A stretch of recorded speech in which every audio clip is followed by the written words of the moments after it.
கோயில் வடக்கு கோபுரம் ஒட்டின மாதிரி பார்த்தீங்கன்னா ஒரு சின்ன தெரு போகும். அந்த தெரு வழியாக ஏறி போனால் தான் மேலே கோயில் இதுக்கு போக முடியும், சுனைக்கு போக முடியும். இப்போ நம்ம அந்த தெரு தெரியலன்னா பக்கத்தில் இருக்கிற ஆட்டோக்காரங்களோ இல்லை அங்கே கடைக்காரங்கிட்டையும் கேட்டிங்கன்னா நம்ம சொல்கிறாங்க எந்த பக்கம் சுனைக்கு போகணும்னு கேட்டிங்கன்னா கரெக்டாக வழி சொல்லுவாங்க. அவங்க சொல்கிற வழியை பார்த்துட்டு நம்ம மேலே வந்துடும்னா மேலே வந்துடலாம். ஏன்னா ஸ்ட்ரெயிட்டாக இருக்காது. மேலே ஏறி வர்றதுக்கு ஒரு ரைட்டு ஒரு லெஃப்ட்டு மாதிரி தான் வர மாதிரி இருக்கும். சுனைக்கு பார்த்தீங்கன்னா தூரத்தில் பார்த்தா ஒரு கிரீன் கலர் இருக்கும், பக்கத்தில் பார்த்தீங்கன்னா பச்சை கலரில் இருக்குது.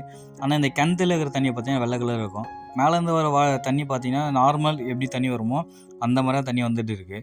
நாங்கள் போயிருந்த பார்த்தீங்கன்னா பூஜைலாம் பண்ணியிருந்தாங்க. இந்த கிணத்துல இருக்கிற தண்ணி பார்த்தீங்கன்னா பால் மாதிரி இருந்தாங்க. இது ஒரு தாய்ப்பாலுக்கு இணையான தண்ணி என்ன இங்கே இருக்கிறவங்கலாம் சொல்கிறாங்க.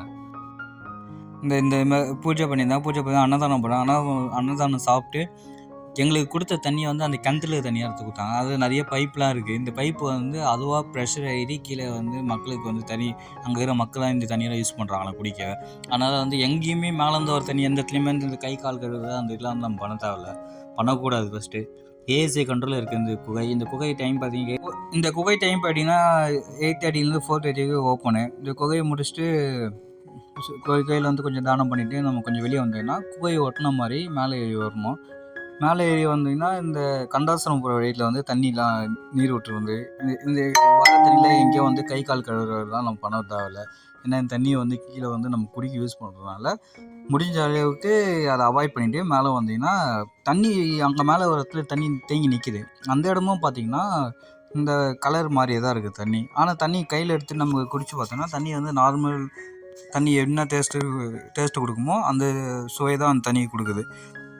அதுக்கப்புறம் மேலே வந்தீங்கன்னா இது இருக்குது, விருபாட்ச குகை முடிச்சு இது கந்தாசுரம் குகை. இதுவும் டைமிங் 8:30 4:30 தான் ஓப்பனு. உள்ளே ஃபோட்டோ இதெல்லாம் எதுவும் அலௌடெல்லாம் கிடையாது.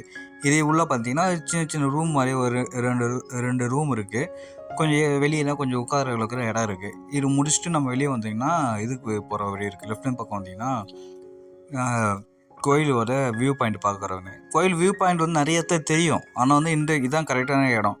கண்டாசுரம் முடிச்சுட்டு மேலே வந்துடா வியூ பாயிண்ட் பார்க்க முடியும். இதை முடிச்சுட்டு நம்ம கீழே இறங்கி வரப்போ எந்த டைரெக்ஷனுமே தப்பாக போயிடாதீங்க. ஏரோ மார்க் போட்டிருப்பாங்க. அந்த ஏரோ மார்க் வழியாக வந்தால் நம்ம கீழே கரெக்டாக வர முடியும். நானே ஸ்ட்ரெயிட்டாக ஒரு இடத்துல போயிட்டு அதுக்கப்புறம் தான் ஏரோ மார்க் பார்த்துட்டு ரிவர்ஸில் வந்தோம். அது இல்லாமல் இந்த இடம் ஃபுல்லாக ரிசர்வ் ஃபாரஸ்ட் கண்ட்ரோலில் இருக்குது. அதனால் நம்ம எந்த டைரெக்ஷனுமே பர்மிஷன் இல்லாமல் வேறு எங்கேயுமே போகக்கூடாது. எந்த இடத்துலையும் ஒரு சின்ன குப்பை கூட பார்க்க முடியல. அதை நம்மளும் ஃபாலோ பண்ணணும். எங்கேயும் குப்பையெல்லாம் போட வேண்டாம்.